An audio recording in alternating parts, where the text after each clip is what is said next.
दोस्तों कहानी है एक ऐसी लड़की की जो कि पोकर की सबसे बड़ी प्लेयर होती है और उस चीज का फायदा उसके पिता उठाया करते हैं। लेकिन लड़की अपनी लाइफ में आगे बढ़ना चाहती है, इसीलिए वह अपने शहर को छोड़कर चली जाती है। लेकिन उसे वो एक लड़का मिलता है और वह उसके साथ क्या क्या करना शुरू कर देती है, यह आज की कहानी के अंदर हम देखने वाले हैं। कहानी की शुरुआत में हम एक लड़की को देखते हैं जिसका नाम एमी होता है। दरअसल वह अपनी मर्जी से लाइफ जीना चाहती है, इसीलिए वह उस सिटी को छोड़कर अपनी फ्रेंड रीवा के पास जाने लगती है। वे दोनों एक दूसरे से मिलते हैं तो काफी खुश होते हैं। उसके बाद रीवा एमी को अपने रूम पर लेकर जाती है। एमी रीवा को बताती है कि तुम्हारा रूम काफी अच्छा है, और वह रीवा बताती है कि यह सब उसके बॉयफ्रेंड के लिए किया करती है जिसका नाम सैफल होता है। रीवा एमी को बताती है कि आज रात एक स्ट्रीट फाइट होने वाली है और वह अपने बॉयफ्रेंड के साथ जा रही है, और इसीलिए वह एमी को भी जबरदस्ती अपने साथ लेकर चली जाती है। जिसके बाद सीन शिफ्ट होता है और हम उसी स्ट्रीट फाइट को देखते हैं। लेकिन एमी को यह सब पसंद नहीं था। तभी वहां पर एक जॉन नाम के एक बॉक्सर आता है जिसे देखकर एमी उस पर काफी अट्रैक्ट होती है और उसे उससे पहली नजर का प्यार हो जाता है। इसके बाद फाइट शुरू होती है, लेकिन जॉन काफी पॉपुलर फाइटर था, इसीलिए वह आसानी से फाइट को जीत जाता है। एमी उससे काफी ज्यादा इम्प्रेस होती है और वह उसका लेने के लिए रेडी हो जाती है। इसके बाद एमी जब अपने घर जाती है तो वह जॉन को फील करने लगती है और उसके सपनों में जॉन आने लगता है। साथ ही वह अब उसे काफी ज्यादा चाहने लगी थी।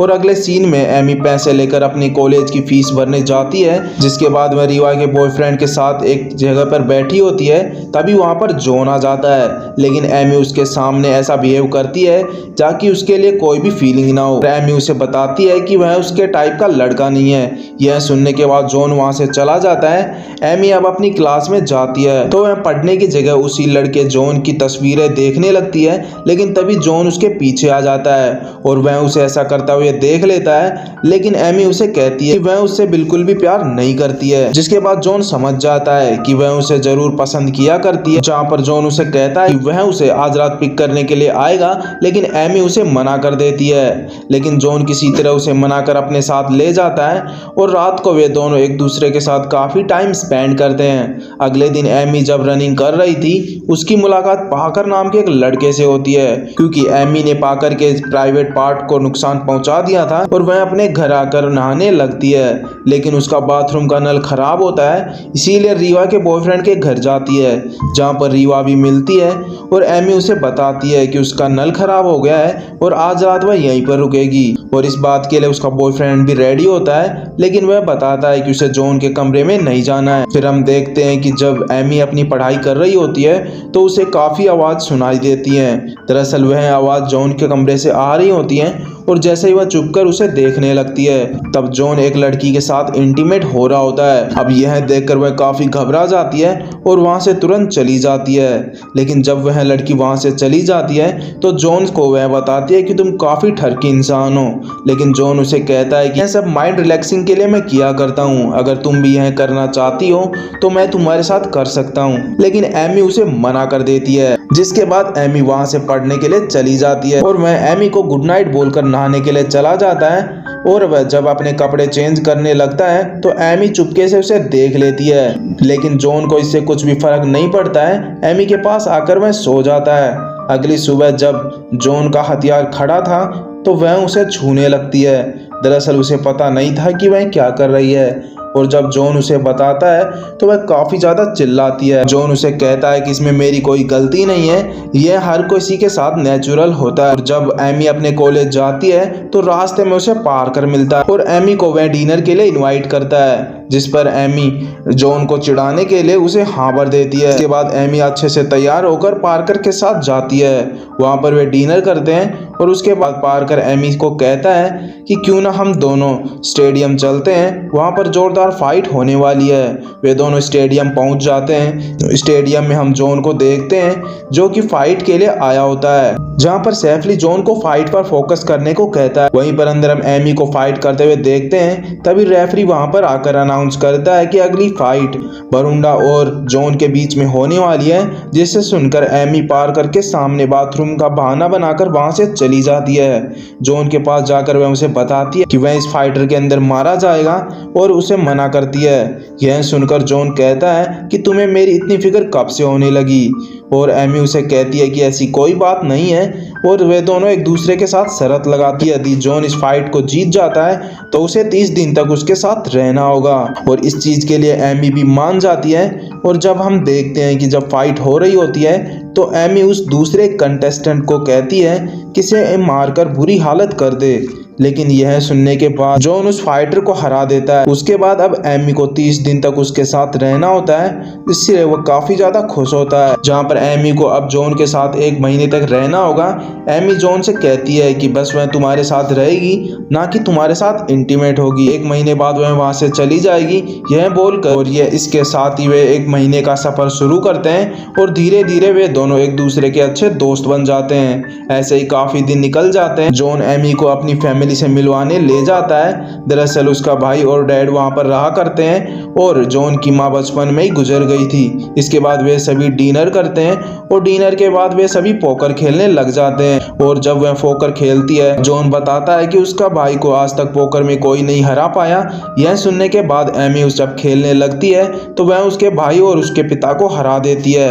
और उसके पूछने पर वे बताते हैं कि वह उसके पिता से सीखा होता है। और वहां पर वे फोटो दिखाते हैं जिसमें लिखा होता है कि एक लकी 13 गायब हो चुकी है। यह देखकर वे सभी समझ जाते हैं कि वह एमी ही है, इसीलिए वे सभी उसका ऑटोग्राफ लेने लगते हैं। इसके बाद जॉन एमी के साथ वापस अपने घर आ जाता है और काफी दिन निकलने लगते हैं। और जब उनका 30वां दिन होता है और लास्ट नाइट हो जाती है, इसके बाद एमी जॉन के साथ नहीं रहेगी और एमी अपने लैपटॉप में किसी माइक नाम के एक आदमी को मैसेज कर रही होती है। एमी से मिलने के लिए वह कहता है और वह आई मिस यू भी लिख देता है।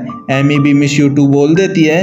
तभी वहां पर जॉन आ जाता है। वे दोनों आपस में गंदी बातें करने शुरू कर देते हैं और जॉन एमी के ऊपर चढ़ जाता है और वह उसके साथ वही काम करना शुरू करता है, लेकिन एमी उसे नीचे गिरा देती है, जिस पर जॉन काफी गुस्सा होता है। जिसके बाद वह बाथरूम में चली जाती है। वह रीवा को बुलाकर उसे बताती है कि आज जॉन उसके साथ कुछ जरूर करेगा। उधर जॉन को एमी के लैपटॉप में वही मैसेज दिखाई देता है, जिसे देखकर वह समझ जाता है कि एमी का किसी के साथ चक्कर है। जिसके बाद उसे लगता है कि माइक उसका बॉयफ्रेंड है और वह गुस्सा होकर वहां से चला जाता है। उधर एमी भी अब इंटीमेट होने के लिए रेडी हो जाती है, लेकिन जैसे ही वह आती है तो जॉन वहां से जा चुका होता है। लेकिन एमी उससे गुस्से में बोलती है कि वह मेरे डैड है। एमी उससे काफी गुस्सा होती है क्योंकि उसने बिना पूछे उसके मैसेज पढ़े थे, जिस पर जॉन उससे सॉरी मांगता है। वह उससे काफी गुस्सा होकर वहां से चली जाती है।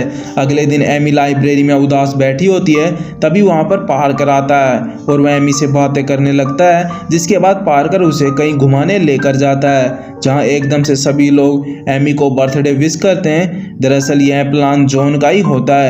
जिसके बाद एमी खूब दबा कर ड्रिंक करती है और वे काफी इंजॉय करते हैं। जिसके बाद एमी जॉन के पास वापस बातें करने लग जाती है और वे दोनों बातें करते हुए इस हालत में अब एमी उसके साथ इंटीमेट होने को कहती है, लेकिन जॉन उसे मना कर देता है। और अगले दिन एमी और उसका लास्ट दिन होता है। के बाद एमी जॉन को मालिश करने को बोलती है और मालिश करते हुए और उन दोनों का मूड बन जाता है और जॉन आखिरकार एमी के साथ इंटीमेट हो जाता है। अगले दिन एमी जॉन को बिना बताए वापस अपने हॉस्टल चली जाती है। एमी को एक आदमी मिलता है और वह एमी को अपने साथ चलने को बोलता है। वह बताता है कि तुम्हारे डैड माइक ने मेरे बॉस से काफी पैसा कर्जा लिया है और अगर उन्होंने पैसे वापस नहीं दिए तो उसके पिता को मार दिया जाएगा। यह सुनकर वह उसके साथ चली जाती है और वह वैगन यानी उसके पिता के पास जाती है। दूसरी तरफ हम जॉन को देखते हैं, जो कि एमी को वहां ना पाकर काफी परेशान होता है और रीवा से एमी के बारे में पूछता है। रीवा एमी की लोकेशन ट्रेस करती हो तो उसे पता चलता है एमी अब वेगस में है और यह सुनकर वह वेगस के लिए निकल जाता है। एमी अपने डैड से मिलती है। उसके डैड उसे बताते हैं कि मेरे ऊपर 10 लाख का कर्जा है और यह पैसे अब तुम ही चुका सकती हो। यह सुनकर एमी काफी गुस्सा होती है और वह कहती है कि मैं भी नाबालिग हूँ। एमी को किसी भी तरह अपने डैड को बचाना होता है, इसीलिए वह जल्दी से पोकर खेलने के लिए चली जाती है, जहाँ पर वह जाते ही काफी ज्यादा पैसे जीतने लगती है और कुछ ही देर में वह 1 लाख रुपए जीत जाती है। वह कुछ ही देर में अपने 10 लाख रुपए जीतकर अपने काउंटर से पैसे लेकर जाने लगती है, लेकिन तभी सिक्योरिटी उसे रोक लेता है और वह बताता है कि तुम्हारी उम्र अभी 18 प्लस नहीं हुई है, इसीलिए वह उससे पैसे लेकर अपने पास रख लेता है। और यह बात जब वह अपने पिता को बताती है, वह अपने पिता को इस सिटी को छोड़कर भाग जाने को बोलती है। इसके बाद हम देखते हैं उसके डैड ने जिस आदमी से पैसे लिए थे वे एमी को पकड़ लेते हैं और वे उसे डराने लगते हैं। अभी वहां पर जॉन आ जाता है और वह उसे बचाकर लेकर चला जाता है, जिसके बाद जॉन और एमी एक दूसरे के साथ इंटीमेट होने लग जाते हैं और वे कई तरह से एक दूसरे के साथ इंटीमेट होते हैं, लेकिन आखिरकार जॉन उसे सेटिस्फाई कर देता है। जिसके बाद वे दोनों एक होटल में जाते हैं पर जॉन एमी से अपने डैड के कर्जे को उतारने को सोचने लगता है। तभी उसकी नजर एक फाइट पोस्टर पर जाती है जहां पर लिखा होता है कि अगर कोई भी इस मैच को जीत जाएगा तो उसे 10 लाख रुपए मिलेंगे। जॉन इस नंबर पर कॉल कर फाइट के लिए अपना नाम लिखवा देता है और वहां पर चला जाता है। इसके बाद एमी की आंख खुलती है, उसे जॉन नहीं मिलता है। तभी एमी जॉन का बनाया हुआ वीडियो देखती है जिसमें जॉन उस फाइट के बारे में बताता है। इसके बाद वह उसके पास जाने लगती है। नीचे पार्किंग में उसी गार्ड के साथ मिलते हैं जिसने उसके पैसे छीने थे।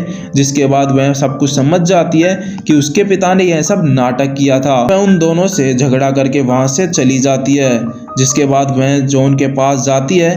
दरअसल वह फाइटर उसे काफी बुरी तरह मारने लगता है और वह किसी तरह उसे बचाने की कोशिश करती है, लेकिन तभी वहां पर आग लग जाती है। इस वजह से सभी लोग बुरी तरह भागने लगते हैं और वह फाइटर भी वहां से चला जाता है और जॉन को वह किसी तरह बचाकर वहां से ले आते हैं। एंड इसी के साथ यह मूवी यहीं पर खत्म होती है। तो दोस्तों, आपको कहानी का एक्सप्लेनेशन कैसा लगा कमेंट करके जरूर बताएं।